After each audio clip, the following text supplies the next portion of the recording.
இப்னு Abbas ரலியல்லாஹு அன்ஹு அறிவித்தார்கள், நான் என் தாயின் சகோதரியும் நபி ஸல்லல்லாஹு அலைஹி வஸல்லம் அவர்களின் துணைவியாருமான மைமூனா பின்த் அல் ஹாரித் ரலியல்லாஹு அன்ஹு அவர்களின் வீட்டில் ஓர் இரவு தங்கினேன். அன்று இரவு நபி ஸல்லல்லாஹு அலைஹி வஸல்லம் அவர்கள் அங்கு மைமூனாவிடம் தங்கியிருந்தார்கள்.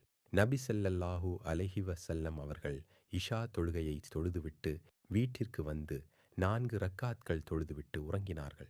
பின்னர் அவர்கள் எழுந்து சிறுவன் உறங்கிவிட்டான் என்று அல்லது அதைப்போன்ற ஒரு வார்த்தையை கூறினார்கள். பிறகு அவர்கள் தொழுகைக்காக எழுந்தார்கள். நான் அவர்களுடைய இடது பக்கத்தில் நின்றேன். அவர்கள் என்னை அவர்களுடைய வலது பக்கத்தில் நிற்க வைத்து 5 ரக்காத்கள் தொழுது பிறகு 2 ரக்காத்கள் தொழுதார்கள். பிறகு அவர்கள் உறங்கினார்கள். நான் அவர்கள் குறட்டை விடுவதை, மூச்சொலியை கேட்டேன். பின்னர் ஃபஜ்ர் தொழுகைக்காக புறப்பட்டார்கள்.